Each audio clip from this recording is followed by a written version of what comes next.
الحمد لله الذي شرفنا على سائر الأمم برسالة من اختصه من بين الأنام بجوامع الكلم وجواهر الحكم، ونشهد أن لا إله إلا الله، ونشهد أن سيدنا ومولانا محمدا عبده ورسوله.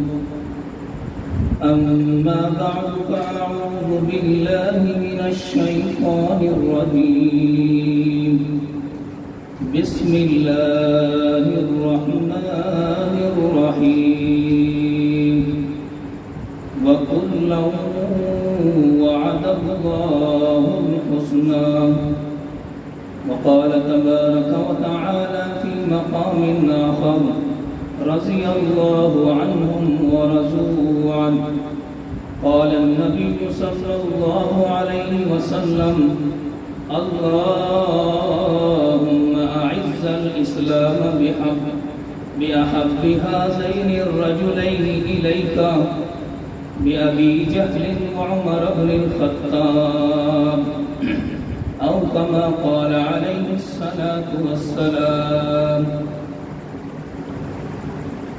اللهم صل على محمد وعلى آل محمد كما صليت على إبراهيم وعلى آل إبراهيم إنك حميد مجيد.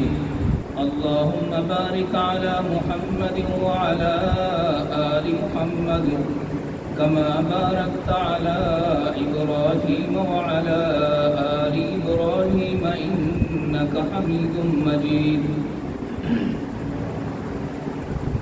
قابل قدر معزز دوستوں اور بزرگوں، اسلامی تاریخ کے لحاظ سے محرم الحرام اسلامی سال کا پہلا مہینہ ہے. میری آج کی اس تقریر کے اندر دو باتیں ہوں گی. نمبر 1 محرم الحرام کے متعلق، اور نمبر 2 سیرت فاروق اعظم رضی اللہ تعالی عنہ کے متعلق. جہاں تک پہلی بات کا تعلق ہے تو اسلامی تاریخ کے اعتبار سے محرم الحرام اسلامی سال کا پہلا مہینہ ہے، اور آج بھی اسلامی سال کا پہلا مہینہ محرم الحرام چل رہا ہے. میں بحیثیت مسلمان ہونے کے آپ حضرات کو نئے اسلامی سال کی مبارکباد پیش کرتا ہوں. اکثر جگہوں پر جب لوگوں کو اسلامی سال کے مبارکباد پیش کی جاتی ہے تو وہ عجیب نظروں سے دیکھتے ہیں اور عجیب طرح سوچتے ہیں کہ یہ کیسا موقع ہے کہ مبارکباد دی جا رہی ہے. کیوں؟ اس لیے کہ اگرچہ یہ اسلامی سال ہے لیکن لوگوں کے ذہنوں کے اندر سال کی ابتدا جنوری سے ہے. اگرچہ وہ اسلامی سال نہیں ہے بلکہ وہ انگریزی سال ہے. اسلامی سال کی ابتدا محرم الحرام کے مہینہ سے ہے.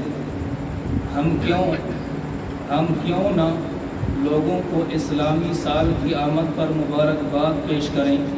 اس لیے کہ ہم نے دیکھا جب یہودیوں کا سال شروع ہوتا ہے وہ قوم ایک دوسرے کو مبارکباد پیش کرتی ہے. جب عیسائیوں کا سال شروع ہوتا ہے تو 1 جنوری کو ہم دیکھتے ہیں کہ ملک بھر کے اخبارات کے اندر ایڈیشن شائع ہوتے ہیں اور وہ قوم ایک دوسرے کو مبارکباد اور سلامی پیش کرتی ہے. ہندو قوم کا جب سال شروع ہوتا ہے تو وہ بھی ایک دوسرے کو سلام بھیجتے ہیں.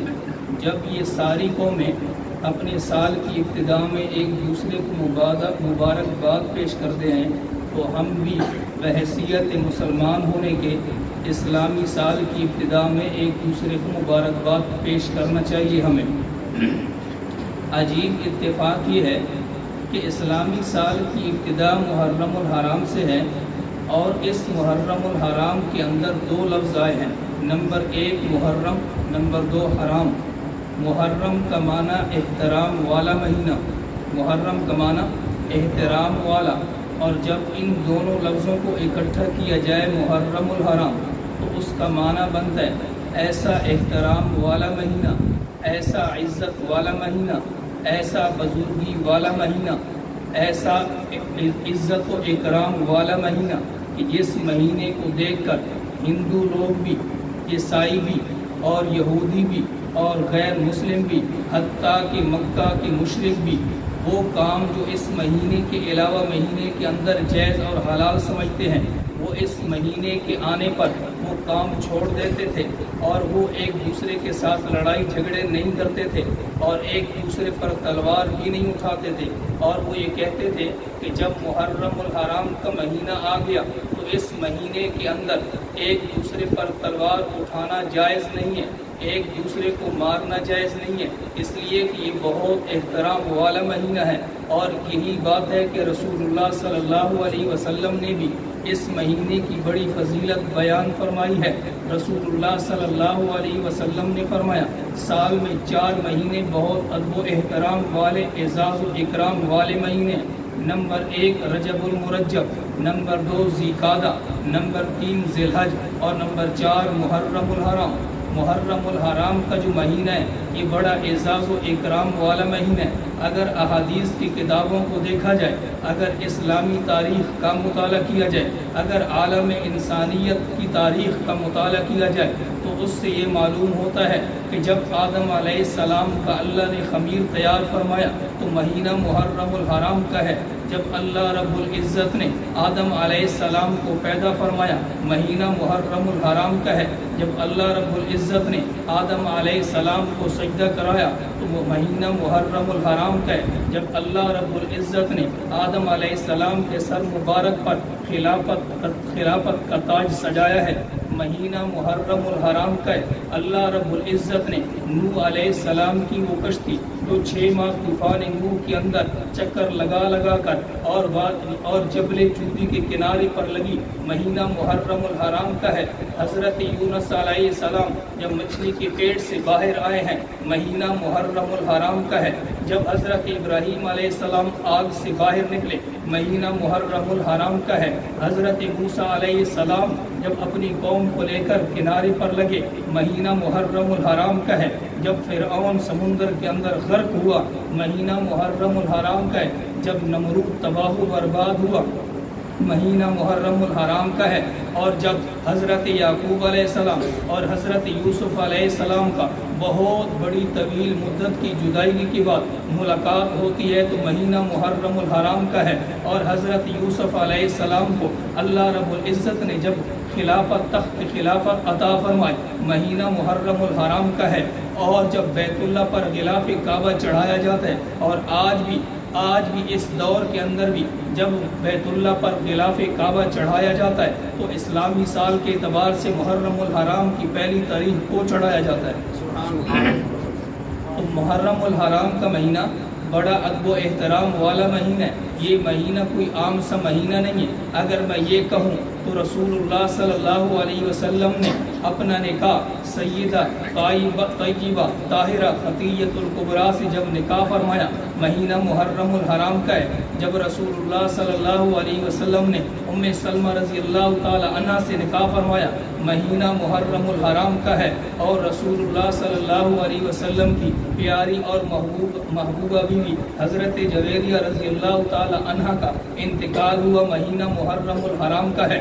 محرم الحرام کا مہینہ ایسا مہینہ ہے کہ جس مہینے کے اندر رفعتیں ہیں اور عظمتی ہی عظمتیں ہیں، لیکن میں یہ دیکھتا ہوں کہ مسلمانوں کے اندر ایک عجیب سی بے چینی ہو جاتی ہے جب نام سنتے ہیں کہ محرم الحرام کا مہینہ آ گیا۔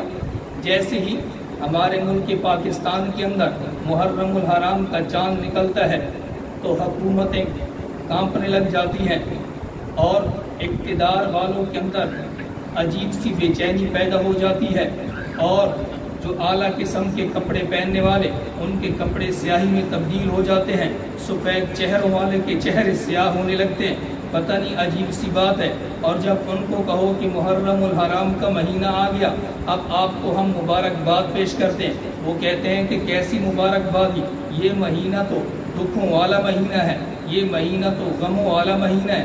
اس مہینے کے اندر تو حضرت حسین بن علی اور حضرت علی المرتضیٰ رضی اللہ تعالی عنہ کے خاندان کو ذبح کیا گیا، شہید کیا گیا۔ آپ کہتے ہو کہ مبارکباد، حالانکہ یہ تو دکھوں والا مہینہ۔ میرے بھائی، میں آپ سے یہ بات عرض کرنے لگا ہوں، محرم الحرام تو عزت والا مہینہ، محرم الحرام تو انسانیت کو عروج پر لے جانے والا مہینہ ہے، محرم الحرام تو انبیاء علیہ السلام کو عظمتوں سے نوازنے والا مہینہ ہے، محرم الحرام تو حسین بن علی رضی اللہ تعالی عنہ کو شہادت کا تحفہ دینے والا مہینہ ہے، محرم الحرام کا مہینہ تو حضرت فاروق اعظم رضی اللہ تعالی عنہ کو شہادت کا رتبہ دینے والا مہینہ۔ جب اتنا عظمتوں والا مہینہ ہے تو پھر ہمیں اس کے اندر غمزدہ نہیں ہونا چاہیے۔ شہادت کوئی عجیب سی چیز نہیں، شہادت تو رتبہ ہی رتبہ ہے۔ شہادت تو ایسی چیز ہے کہ جس کو میرے نبی نے مانگا، جس کو میرے نبی نے مانگا، فرمایا یا اللہ میں دعا کرتا ہوں کہ یا اللہ تیرے راہ میں شہید کیا جاؤں، پھر تو مجھے زندہ کر دے، یا اللہ پھر تیرے راہ میں دوبارہ شہید کیا جاؤں، پھر مجھے زندہ فرما، پھر تیرے راہ میں شہید کیا جاؤں۔ سیدنا حضرت عمر فاروق رضی اللہ تعالی عنہ فرمایا کرتے تھے، اللہم انی اسألک شہادتا فی سبیلک، یا اللہ میں تیرے راہ میں شہادت مانگتا ہوں، اور یا اللہ شہادت بھی تیرے نبی کے شہر کی مانگتا ہوں۔ شہادت تو ایسا رتبہ اور ایسا عظمتوں والا رتبہ ہے کہ جس کے بارے میں اللہ نے قرآن میں فرمایا، وَلَا تَقُولُوا لِمَن يُقْتَلُ فِي سَبِيلِ اللَّهِ أَمْوَاتٌ بَلْ أَحْيَاءٌ۔ لوگوں یہ شہادت، اس سے جب بندہ شہید ہو جاتا ہے، اس سے بندہ مرتا نہیں بلکہ اللہ اس کو اس سے بڑی زندگی عطا فرما دیتے ہیں۔ تو جب محرم الحرام کا مہینہ اتنا عظمت والا مہینہ، تو اس مہینے کے اندر بہت سی شہادتیں ہوئی ہیں، لیکن سب سے پہلی تاریخ میں حضرت عمر فاروق رضی اللہ تعالی عنہ کی شہادت ہوئی ہے۔ کون حضرت عمر رضی اللہ تعالی عنہ؟ وہ حضرت عمر رضی اللہ تعالی عنہ جنہوں نے 10 سال دور خلافت گزارا، اور اس 10 سال دور خلافت کے اندر 22,50,000 مربع میل پر 22,50,000 مربع میل پر اسلامی سلطنت کی فتح ان کو حاصل ہوئی ہے۔ اللہ رب العزت نے ان کو اتنی بڑی فتح عطا فرمائی ہے۔ مسٹر جون انگریز مؤرخ لکھتا ہے کہ اگر حضرت عمر رضی اللہ تعالی عنہ 10 سال اور زندہ رہتے تو اللہ رب العزت کی دھرتی پر محمد صلی اللہ علیہ وسلم کا قانون پوری دنیا پر اور شریعت پوری دنیا پر نافذ ہو جاتا ہے۔ حضرت عمر رضی اللہ تعالیٰ عنہ کے دور خلافت کے اندر ایسی فتوحات ایسے جلدی سے حاصل ہوئی ہیں کہ اللہ رب العزت نے حضرت عمر رضی اللہ تعالیٰ عنہ کو ایسی جوامردی اور ایسی جرت عطا فرمائی تھی۔ حضرت عمر رضی اللہ تعالیٰ عنہ تو وہ ہیں کہ جنہوں نے عناصر اربع پر حکومت کی ہے۔ کون عمر؟ حضرت عمر وہ ہیں کہ جنہوں نے مٹی پر حکومت کی۔ کون عمر؟ جنہوں نے پانی پر حکومت کی۔ کون عمر؟ جنہوں نے آگ پر حکومت کی۔ کون عمر؟ جنہوں نے ہوا پر حکومت کی۔ کون عمر؟ وہ عمر کہ جس کے درے کو زمین نے قبول کیا۔ کون عمر کہ جس کے کپڑے کو آگ نے قبول کیا۔ کون عمر کہ جس کی تحریر کو دریا نے قبول کیا۔ کون عمر کہ جس کی آواز کو ہوا نے قبول کیا۔ کون عمر؟ حضرت عمر رضی اللہ تعالی عنہ وہ ہستی ہیں، حضرت عمر رضی اللہ تعالی عنہ وہ جرت مند شخصیت ہیں کہ اسلام میں، اس ملت اسلامیہ میں سب سے پہلے علل اعلان اسلام قبول کرنے والے حضرت عمر رضی اللہ تعالی عنہ ہیں۔ کون عمر؟ ملت اسلامیہ میں سب سے پہلے علل اعلان ہجرت کرنے والے حضرت عمر رضی اللہ تعالی عنہ ہیں۔ کون عمر؟ حضرت عمر رضی اللہ تعالی عنہ وہ ہیں جنہوں نے سب سے پہلے بیت اللہ کا دروازہ کھلایا۔ کون عمر؟ جنہوں نے سب سے پہلے بیت المقدس کو فتح کیا۔ کون عمر؟ جنہوں نے حضرت عمر رضی اللہ تعالی عنہ نے سب سے پہلے ایران کو فتح کیا۔ حضرت عمر رضی اللہ تعالی عنہ تو وہ ہیں جو زمین پر بولتے ہیں، اللہ آسمانوں سے قرآن نازل فرما دیتے ہیں۔ کون عمر؟ وہ عمر کہ حضرت عمر رضی اللہ تعالی عنہ زمین پر چلتے ہیں۔ رسول اللہ صلی اللہ علیہ وسلم فرماتے ہیں، عمر جب تو جس راستے پر چلتا ہے شیطان راستہ چھوڑ دیتا ہے۔ کون؟ شیطان راستہ چھوڑ دیتا ہے۔ میں یوں کہتا ہوں اس دور کے اندر عمر چلتا تو راستے میں شیطان راستہ چھوڑ دیتا، اور آج جہاں پر عمر کا نام لکھا ہو شیطان وہ راستہ چھوڑ دیتا ہے۔ آج کے دور میں جہاں پر حضرت عمر کا نام لکھا ہو شیطان وہ راستہ تبدیل کر لیتا ہے۔ جب کسی کے سامنے آپ عمر کا نام لو اور اس کے چہرے پر تبدیلی نظر آئے، سمجھو کہ یہ دشمن صحابہ ہے، آپ سمجھو کہ یہ انہی میں سے لگتا ہے۔ جس طرح ابن سبا یہودی تھا، حضرت عمر رضی اللہ تعالی عنہ تو وہ ہستی ہیں کہ جن کے فیصلے حضرت علی المرتضی رضی اللہ تعالی عنہ کے مشورہ سے طے ہوتے تھے۔ کون عمر؟ وہ عمر کہ جو حضرت حسین بن علی کے ادب و احترام کے لیے کھڑے ہو جایا کرتے تھے۔ کون عمر؟ وہ عمر جو حضرت عمر رضی اللہ تعالی عنہ اپنے بیٹے عبداللہ سے زیادہ نواسہ رسول کو وظیفے دیا کرتے تھے۔ کون عمر؟ وہ عمر جو حضور صلی اللہ علیہ وسلم کی بیٹی کا سب سے زیادہ احترام کیا کرتے تھے۔ ارے جب حضرت عمر رضی اللہ تعالی عنہ کے اتنے بڑے مقام و مرتبے ہیں، اس لیے تو رسول اللہ صلی اللہ علیہ وسلم نے فرمایا لو کان بعدی نبی لکان عمر، اگر میرے بعد نبی ہوتا تو عمر ہوتا، میرے بعد نبی ہوتا تو کون ہوتا؟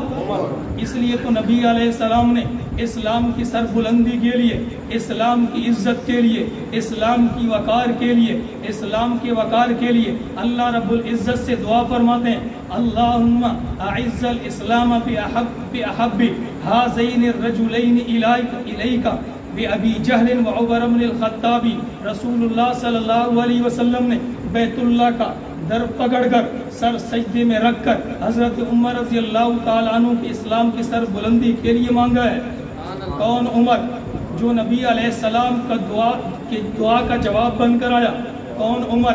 وہ عمر کہ جس کے لیے نبی علیہ السلام نے سر سجدے میں رکھ کر عمر کو اسلام کی سر بلندی کے لیے مانگا۔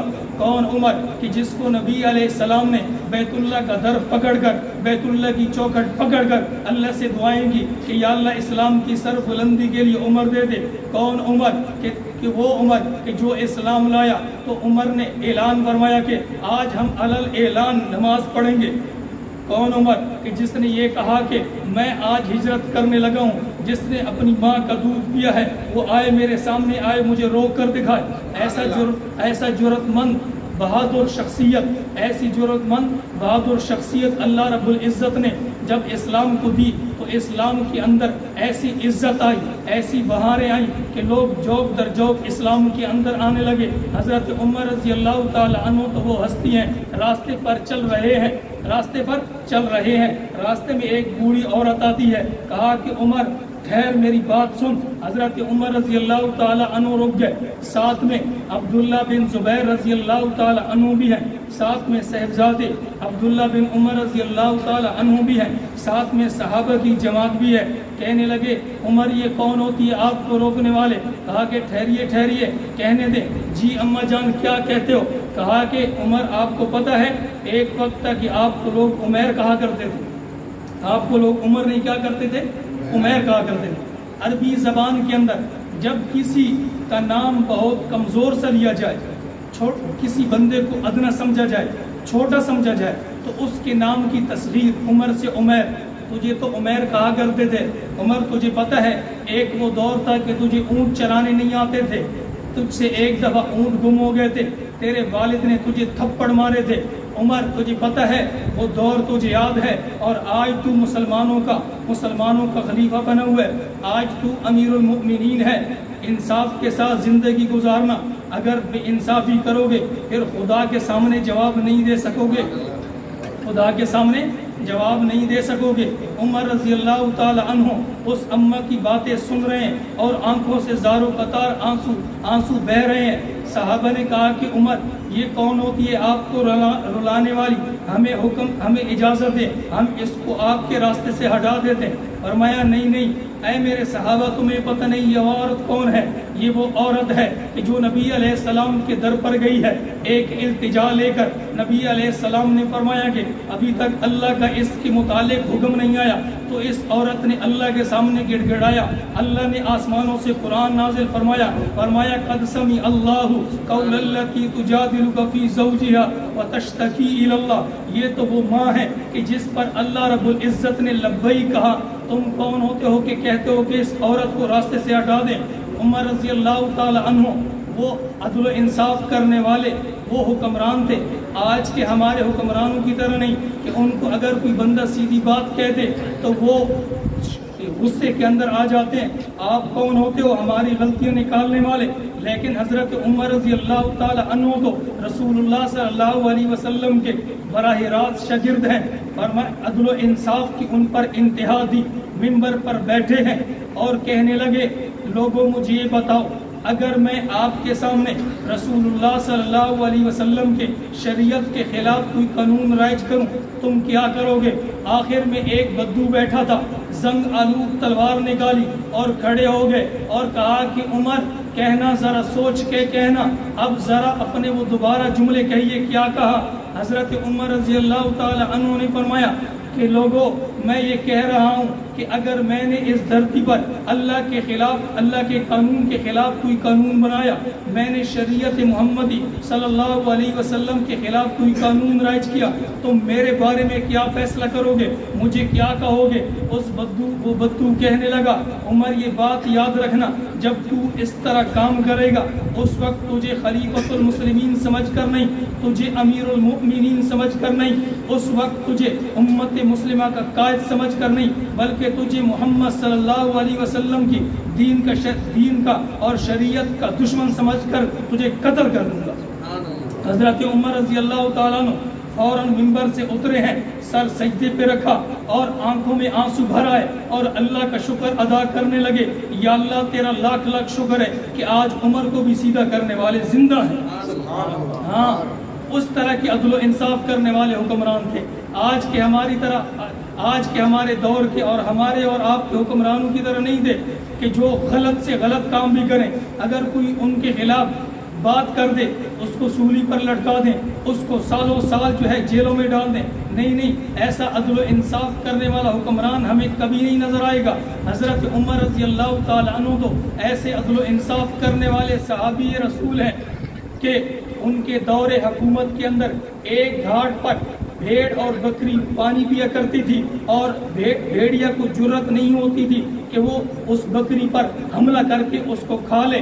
ایسا عدل و انصاف انہوں نے قائم کیا. حضرت عمر رضی اللہ تعالی عنہ وہ صحابی رسول ہیں, راتوں کو رعایا سوتی تھی اور وہ راتوں کو رعایا کی خیال کیا کرتے تھے اور چکر لگایا کرتے تھے. ایک مرتبہ کا واقعہ, حضرت عمر رضی اللہ تعالی عنہ گھر سے نکلے ہیں اور دیکھا ایک جگہ پر ایک بوڑھی عورت ہے اور اس کے ساتھ بچے رو رہے ہیں.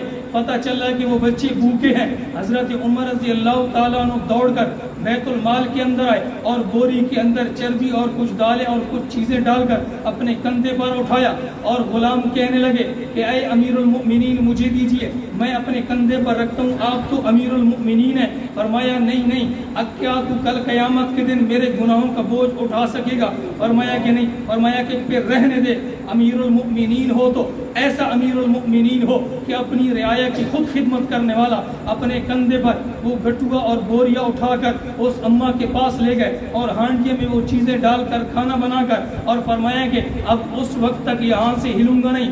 میں نے ان بچوں کو روتے دیکھا اپنے دور خلافت کے اندر اور دور حکومت کے اندر, اب اس وقت میں جاؤں گا جب اپنے دور حکومت اور اس وقت میں ان کو ہنستے دیکھوں گا. ایسے امیر المؤمنین. اس اماں نے کہا جس اماں کے پاس وہ امیر المؤمنین حضرت عمر بن خطاب گئے, کہا کہ اگر تیرے جیسا امیر المؤمنین عمر اگر تیرے جیسا ہوتا تو بڑا ہی مزہ آتا. تو حضرت امیر المؤمنین حضرت عمر بن خطاب نے فرمایا کہ اماں جان جب تو عمر کو دیکھے گی تو اپنے سامنے مجھے ہی پاؤ گی, امیر المؤمنین ہو تو ایسا ہو. حضرت عمر بن خطاب رضی اللہ تعالی عنہ وہ عدل و انصاف کرنے والے ہیں, رات کو چکر لگا رہے ہیں. ایک گھر کے اندر ایک ماں اور بیٹی کا مکالمہ چل رہا ہے. ماں کہہ رہی ہے بیٹی دودھ کے اندر پانی ملا دے. اس نے کہا کہ امی عمر کا دور خلافت ہے. اس نے کہا کہ عمر تو قریب نہیں ہے, عمر تو دور بیٹھا ہے. کہا کہ اماں اگر عمر دور بیٹھا ہے, عمر نہیں دیکھ رہا تو عمر کا خدا تو دیکھ رہا ہے. پھر حضرت عمر رضی اللہ تعالی عنہ نے اپنے بیٹے حضرت عبداللہ کا نکاح اس بچی سے کرایا کہ حضرت عمر رضی اللہ تعالیٰ عنہ کے دور کے اندر ایسے نیک اور صالح بچی اور بچے بھی موجود تھے۔ حضرت عمر رضی اللہ تعالیٰ عنہ نے اپنے دور خلافت کے اندر اور اپنی زندگی کے اندر 10 حج اور 3 عمرے کیے۔ جب آخری حج کا وقت ہے، آخری حج کا زمانہ ہے، آخری حج پر گئے، عمر اس وقت ڈھل چکی ہے، بوڑھے ہو چکے ہیں۔ حضرت عمر کا میں نے پہلے بھی بتایا یہ عادت شریفہ تھی کہ وہ خود نہیں سوتے تھے، رات کو رعایا سوتی تھی۔ حضرت عمر رضی اللہ تعالیٰ عنہ مکہ کے اطراف میں چکر لگا رہے ہیں، تھک گئے، چکر لگاتے لگاتے پہرا دیتے دیتے تھک گئے۔ حضرت عمر رضی اللہ تعالیٰ عنہ نے ایک پتھر اٹھایا، اپنے سر کے نیچے رکھا۔ وقت کا امیر المؤمنین ہے، خلیفۃ المسلمین ہے، ذرا دیکھو سویا ہے تو پتھر پر سر رکھ کر سویا ہے۔ امیر المؤمنین ہے، پتھر پر سر رکھ کے سویا، لیٹ گیا، سو گیا۔ رات کو کسی وقت آنکھ کھلی تو 14ویں رات کا چاند چمک رہا ہے۔ دیکھ کر کہا کہ اے چاند، تیری بھی میں بھی تیرے جیسا، تو بھی میرے جیسا، میں بھی تیرے جیسا اور تو بھی میرے جیسا۔ کیا مطلب؟ اس کا مطلب یہ ہے کہ چاند جب شروع میں ہوتا ہے بالکل باریک اور چھوٹا سا ہوتا ہے، رفتہ رفتہ بڑھتے بڑھتے 14ویں اور 15ویں رات کو مکمل ہو جاتا ہے، اس کے بعد پھر ڈھلتا ڈھلتا بالکل چھوٹا ہو جاتا ہے۔ فرمانے لگے عمر، جیسے چاند شروع میں چھوٹا ہوتا ہے، تیرا بھی ایک زمانہ تھا، بچپنا تھا، پھر تیرا ایک زمانہ جوانی کا آیا، پھر تیرا ایک زمانہ شباب کا آیا، پھر عمر تیرا ایک زمانہ ایسا بھی آیا کہ اب تو بوڑھا ہو چکا ہے، اب تیرا زمانہ ایسا آ گیا کہ اب تو کمزور ہو چکا ہے، اب تیرے سے وہ کام نہیں ہو سکتے جو کام تو اپنی جوانی کے اندر کیا کرتے تھے۔ پھر حضرت عمر رضی اللہ تعالی عنہ نے اللہ کے حضور ہاتھ اٹھائے اور اپنے لیے دعائیں کرنے لگے۔ اور حضرت عمر رضی اللہ تعالی عنہ نے کیا دعائیں کی؟ فرمانے لگے یا اللہ کمزور ہو چکا ہوں، یا اللہ کمزور ہو چکا ہوں، یا اللہ اپنے اس دور کے اندر اگر کوئی کمیاں رہ گئی یا اللہ میری ان کمزوریوں کو معاف فرما دے۔ حضرت عمر رضی اللہ تعالی عنہ کا دور خلافت ہے اور محرم الحرام کا مہینہ ہے، 26 یا 27 ذی الحج، محرم الحرام سے پہلے مہینہ 26 یا 27 ذی الحج کا مہینہ آ گیا، دن آ گیا۔ حضرت عمر رضی اللہ تعالی عنہ کے پاس اس سے پہلے ایک شخص مجوسی ابو لولو فیروز آیا، کہنے لگا کہ میرا آقا حضرت مغیرہ بن شعبہ رضی اللہ تعالیٰ عنہ مجھ سے ٹیکس زیادہ وصول کرتا ہے، مجھ سے پیسے زیادہ لیتا ہے۔ حضرت عمر رضی اللہ تعالیٰ عنہ نے کہا تو کام کیا کرتا ہے؟ کہا کہ میں لوہے کا کام بھی جانتا ہوں، میں پتھر کا کام بھی جانتا ہوں، میں چکیاں بھی بناتا ہوں، میں سونے کا کام بھی کرتا ہوں۔ حضرت عمر رضی اللہ تعالیٰ عنہ نے فرمایا کام تو زیادہ کرتا ہے، کام تو زیادہ جانتا ہے، لہٰذا وہ تجھ سے ٹیکس زیادہ نہیں لیتا بلکہ وہ تجھ سے ٹیکس کم لیتا ہے۔ حضرت عمر رضی اللہ تعالی عنہ نے اس ابو لولو میں جو مجوسی سے کہا کہ اگر آپ ہمارے لیے ایک زبردست قسم کی چکی بناتے جو ہماری لوگوں کی رعایا کے کام آ سکے تو میں اس سے کچھ زیادہ وظیفہ آپ کو دوں گا۔ اس شخص جو تھا ایرانیوں نسل، ایران سے آیا تھا اور پتہ نہیں کس کے بات پر وہ کہنے پر وہ آیا تھا۔ حضرت عمر رضی اللہ تعالی عنہ کو کہنے لگا اچھا تجھے میں ایسی چکی بنا کر دوں گا کہ تو قیامت تک یاد رکھے گا۔ حضرت عمر رضی اللہ تعالی عنہ فرمانے لگے کہ یہ شخص مجھے قتل کی دھمکی دیے جا رہا ہے۔ صحابہ نے کہا کہ اگر حکم ہو تو اس کو پکڑ لیں اور اس کو سزا دیں۔ فرمایا کہ نہیں، اس وقت تک بندے کو سزا نہیں دی جاتی جب تک وہ گناہ نہ کرے، اس نے صرف دھمکی دی ہے، کوئی غلط اس طرح کی کام نہیں کیا۔ بہرحال اس کو چھوڑ دیا گیا۔ حضرت عمر رضی اللہ تعالی عنہ 27 یا 26 ذی الحجہ کی صبح کی نماز کو مصلی رسول پر کھڑے ہیں۔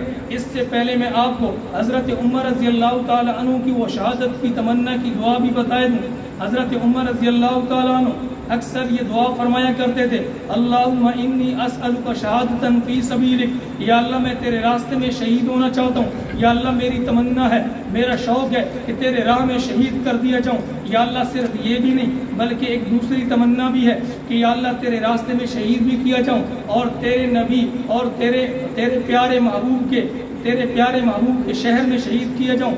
یہاں پر ایک اور حدیث بھی سماعت فرما لیں۔ رسول اللہ صلی اللہ علیہ وسلم نے فرمایا جو شخص میرے شہر کے اندر فوت ہوا تو کل قیامت کے دن اس کی سفارش میں کروں گا۔ جو مسلمان میرے شہر کے اندر فوت ہو گیا یا شہید ہو گیا، کل قیامت کے دن میں اس کی سفارش کروں گا۔ اب یہاں پر عجیب حسن اتفاق ہے، حضرت عمر رضی اللہ تعالیٰ عنہ مکہ میں موجود ہیں، حضرت عمر رضی اللہ تعالیٰ عنہ مکہ میں موجود ہیں اور دعا کیا کر رہے ہیں؟ اور دعا کر رہے ہیں کہ یا اللہ مجھے شہادت بھی عطا فرما، تو مدینے کی شہادت عطا فرما۔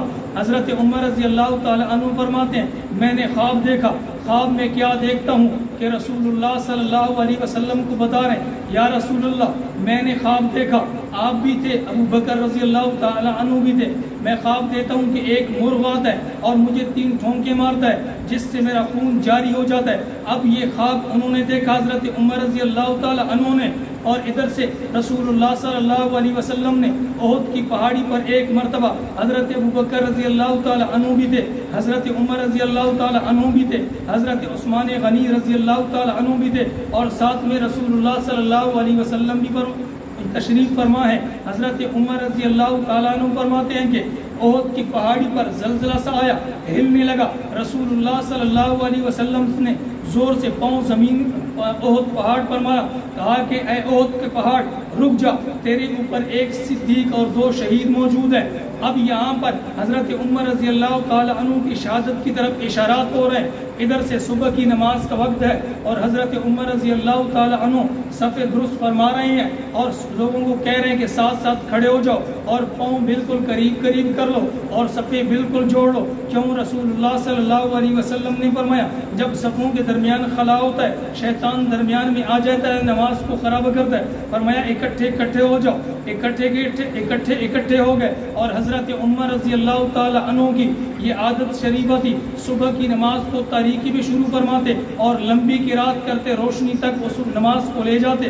اب پہلی رکعت شروع کی ہے، اب اس صفوں کے اندر ابو لولو فیروز مجوسی بھی موجود ہے اور اس نے خنجر بھی لیا ہوا ہے جس پر زہر لگایا ہوا ہے اور چھپا کر کھڑا ہے۔ حضرت عمر رضی اللہ تعالیٰ عنہ سورہ فاتحہ شروع کر چکے، قرات شروع کر چکے۔ ہماری طرح کی وہ نمازیں نہیں تھی۔ آج کی ہماری نمازیں کس طرح ہیں؟ آج کی ہماری نمازیں اس طرح ہیں، اگر ہمارے سر پر مکھی بیٹھ جائے یا ہمارے ہاتھ پر مکھی بیٹھ جائے بس ہماری توجہ ساری اسی پر ہی ہوتی ہے، ہماری نماز بالکل پتہ ہی نہیں ہوتا کون سی رکعت نماز پڑھنے، کون سی رکعت میں ہے، کون سی میں نے سورت پڑھی ہے، ہمیں کچھ بھی پتہ نہیں ہوتا۔ ایک یہ ہماری نمازیں اور ایک صحابہ کی نمازیں دیکھ لے، صفوں میں کھڑے ہیں اور وہ مجوسی آگے آیا، مجوسی کو یقین تھا کہ ان کی نمازیں ایسی نمازیں کہ یہ نماز جب تک سلام نہ پھرے توڑتے نہیں ہیں، یہ کچھ بھی نہیں کرتے، ان کی نمازیں ایسی ہیں جن کو نبی علیہ السلام نے خود سکھائی ہیں۔ وہ شخص آگے بڑھا، حضرت عمر رضی اللہ تعالیٰ عنہ پر 3 وار کیے۔ کتنے وار کیے جی؟ 3 وار کیے۔ اب وہ حضرت عمر رضی اللہ تعالیٰ عنہ کا خواب سنیں۔ حضرت عمر رضی اللہ تعالیٰ عنہ نے فرمایا تھا کہ میں نے خواب دیکھا کہ ایک مرغ آیا اور مجھے 3 ٹھونکے ماری اور خون نکلنے لگا۔ حضرت عمر فرماتے تھے کہ مجھے یقین ہو گیا کہ مجھے شہادت ہوگی، شہادت ملے گی۔ اب یہاں پر وہ خواب پورا ہو رہا ہے، مجوسی نے تین جو ہے خنجر مارے، حضرت عمر رضی اللہ تعالیٰ عنہ اسی وقت زمین پر گر گئے اور مصلی رسول جو تھا وہ خون سے لت پت ہو گیا۔ حضرت عبد الرحمن بن عوف رضی اللہ تعالیٰ عنہ بالکل پیچھے کھڑے تھے، آگے ہو گئے اور آگے ہوئے اور نماز پوری کی۔ اب اس بندے نے اپنا کام کر لیا، اب وہ پیچھے مڑا۔ اب جب پیچھے مڑتا ہے تو پہلی صف کے اندر تو راہ مل گئی، کیوں؟ حضرت عبد الرحمن بن عوف جو آگے نکل آئے تھے، جب دوسری صف پر گئے، صحابہ چونکہ بالکل جڑ کر کھڑے تھے، راستہ درمیان سے نکلنے کا نہیں ہے، تو ایک صحابی رسول کو خنجر مارا، وہ گر گئے، آگے بڑھے، راستہ نہیں ہے، تیسری صف میں ایک اور صحابی کو خنجر اس طرح مارتا گیا اور 17 کے 18 صحابہ کو اس نے زخمی کیا، جن میں سے 9 صحابہ اسی وقت شہید ہوئے اور بقیہ زخمی ہو گئے۔ ادھر سے حضرت عبد الرحمن بن عوف رضی اللہ تعالیٰ عنہ نے نماز کو مختصر کیا، چھوٹی چھوٹی صورتیں پڑھتے گئے اور نماز کو مکمل فرمایا۔ جیسے ہی سلام پھرا، ابھی تک وہ مجوسی نکلا نہیں تھا، تو ایک صحابی رسول کے پاس ایک کپڑا موجود تھا، فوراً اس کے اوپر کمبل کپڑا پھینکا، وہ کپڑے کے اندر پھنس گیا، اب وہ نکل نہیں سکتا تھا، تو اس نے کیا کیا؟ اس نے فوراً اپنا خنجر اپنے پیٹ میں مارا۔ کیوں مارا؟ یہ لگتا ایسا ہے چونکہ آیا ایران سے تھا ایرانیوں نسل چونکہ ان کی شروع سے یہ عادت بنی ہے. یہ وہ ایرانی دارالحکومت ہے. یہ اس ایران ملک سے آیا جس ایران کے دارالحکومت کے بادشاہ کے پاس نبی علیہ السلام کا خط گیا تھا اور اس خبیث نے نبی علیہ السلام کے اس خط کو پھاڑ دیا تھا. یہ اس ایرانی ملک سے یہ شخص آیا تھا, اپنے آپ کو قتل کر دیا. کیوں؟ تاکہ کوئی راز فاش نہ ہو جائے, پتہ نہ چل سکے یہ کہاں سے آیا, کس بدماش نے بھیجا ہے اور کس مقصد کے لیے بھیجا. اگر وہ پکڑا جاتا اس کو سزا ملتی, وہ سارے راز فاش کر دیتا. اس لیے اس نے اپنے آپ کو تو مار دیا لیکن پچھلی باتوں کو, پچھلے لوگوں کے راز کو فاش نہیں کیا.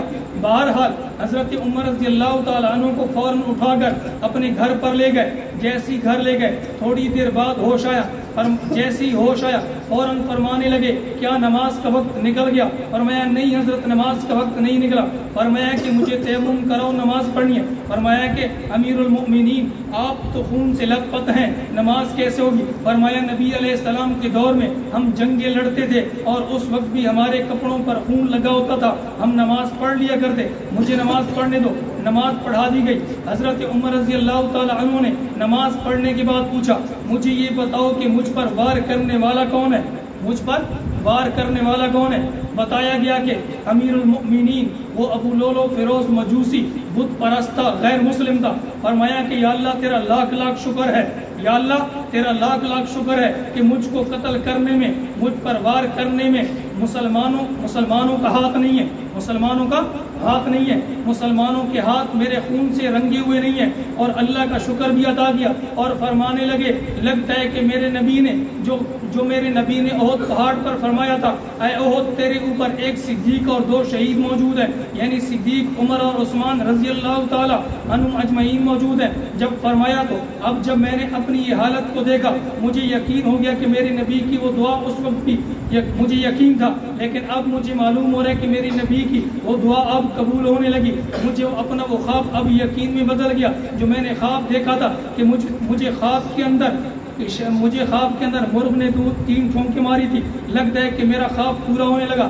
امیر المؤمنین کو شہد پیش کیا گیا, شہد دیا, چونکہ آنتیں کٹ چکی تھی, شہد نکل جا رہا ہے اور 3 دن اسی حالت کے اندر رہے, 3 دن اسی حالت کے اندر رہے. حضرت امیر المؤمنین ادھر زخمی ہے اور پورا مکہ اور مدینہ رو رہا ہے اور ٹھاٹے مار کر رو رہا ہے کہ وہ امیر المؤمنین کہ جس کا نام سن کر شیطان بھی اپنے راستے تبدیل کر لیتا تھا, وہ امیر المؤمنین کہ جس کے دور خلافت کے اندر سمندر کا پانی رک گیا. حضرت عمر رضی اللہ تعالی عنہ کے پاس بات پہنچی امیر المؤمنین ہمارا دریا خشک ہو گیا, ہر سال نئی نویلی دلہن لیتا ہے, اگر دلہن نہ پیش کی جائے وہ پانی خشک کر دیتا ہے. حضرت عمر رضی اللہ تعالی عنہ نے تحریر لکھی اے دریا اگر تو نے اللہ کے حکم سے چلنا ہے تو چل ورنہ رک جا. حضرت عمر رضی اللہ تعالی عنہ کی وہ تحریر دریا میں ڈال دی گئی. وہ دریا 16 ہاتھ اوپر اٹھا اور آج تک اسی طرح چل رہا ہے. وہ لوگ دھاڑ دھاڑ کر رو رہے ہیں کہ اس طرح کا خلیفہ ہمیں کب ملے گا, کہاں ملے گا. وہ خلیفہ تو ایسا خلیفہ ہے کہ جس کے دور خلافت کے اندر حضرت ساریہ رضی اللہ تعالی عنہ کو 1000 میل ایک جنگ کے لیے بھیجا امیر, اور اس لشکر کے امیر حضرت ساریہ بن نمیر رضی اللہ تعالی عنہ ہیں. اور حضرت عمر رضی اللہ تعالی عنہ کو کشف ہوا. حضرت عمر رضی اللہ تعالی عنہ کی یہ کرامت ہے تو ان کو معلوم ہوا کہ پہاڑی کی دوسری دامن سے دشمن حضرت ساریہ کے قافلے پر لشکر پر حملہ کرنے والے یہاں پر کھڑے ہو کر منبر پر کھڑے ہو کر فرمانے لگے یا ساریۃ الجبل یا ساریۃ الجبل. اور ہوا اس کے حضرت عمر کے تابع تھی. ہوا نے حضرت عمر کے اس آواز کو 1000 میل جو دور ہے بغیر کسی کنیکشن اور بغیر کسی صورت کے اس ہوا نے اس آواز کو فوراً حضرت ساریہ تک پہنچایا. اور حضرت ساریہ رضی اللہ تعالی عنہ نے لشکر کو ترتیب دی, پیچھے ہٹے اور دشمن پر ایسا وار کیا کہ وہاں پر جو شکست ہونے والی تھی اللہ نے فتح عطا فرمائی ہے. تو لوگ دھاڑ دھاڑ کر رو رہے ہیں کہ ایسا خلیفہ ہمیں کب ملے گا کہ جس کی تابعداری تو آ کرتی تھی. بات آئی کہ فلاں جگہ پر آگ نکلی ہے اور اس آگ نے پوری زمین کو لپیٹ لیا، حضرت عمر رضی اللہ تعالی عنہ نے اپنا کرتا دیا، اپنا کپڑا دیا، کہا کہ لے جاؤ اس کپڑے کو اور جہاں سے آگ نکلی ہے اس کو مارتے چلے جاؤ، اور اس جہاں سے آگ نکلے گی وہاں پر چلی جائے گی۔ وہ صحابی رسول اس کپڑے کو لے کر آگ کو مارتا گیا، آگ پیچھے سے بھاگتی گئی اور جہاں سے نکلی وہاں پر ختم ہو گئی۔ اس طرح کا امیر المومنین کب ملے گا؟ اس لیے تو لوگ دھاڑ دھاڑ کر رو رہے ہیں۔ بالآخر یکم محرم الحرام کو وہ امیر المؤمنین، وہ خلیفۃ المسلمین، وہ سسر پیغمبر کہ جس کی بیٹی حضرت حفصہ رضی اللہ تعالی عنہ رسول اللہ صلی اللہ علیہ وسلم کے نکاح میں تھی، وہ امیر المؤمنین حضرت عمر فاروق رضی اللہ تعالی عنہ جو اہل بیت کے ساتھ بڑی والہانہ محبت کیا کرتے، وہ امیر المؤمنین حضرت عمر فاروق رضی اللہ تعالی عنہ جو صحابہ کے ساتھ بڑی محبت کیا کرتے، ایسا عدل و انصاف قائم کیا، ایسا عدل و انصاف قائم کیا کہ جس کے بعد تاریخ کے اندر ان کی مثال نہیں ملتی، ایسا اسلامی پرچم دنیا پر لہرایا کہ جن کی گواہی اور جن کا اعتراف دشمن اور انگریز بھی کریں۔ جس طرح کہ میں نے پہلے بتایا، انگریز کہنے لگا حضرت عمر اگر 10 سال اور زندہ رہتے اور خلافت کو سنبھالتے تو پوری دنیا پر محمد صلی اللہ علیہ وسلم کی شریعت کا ڈنکا چلتا، حضور صلی اللہ علیہ وسلم کی شریعت نافذ ہوتی۔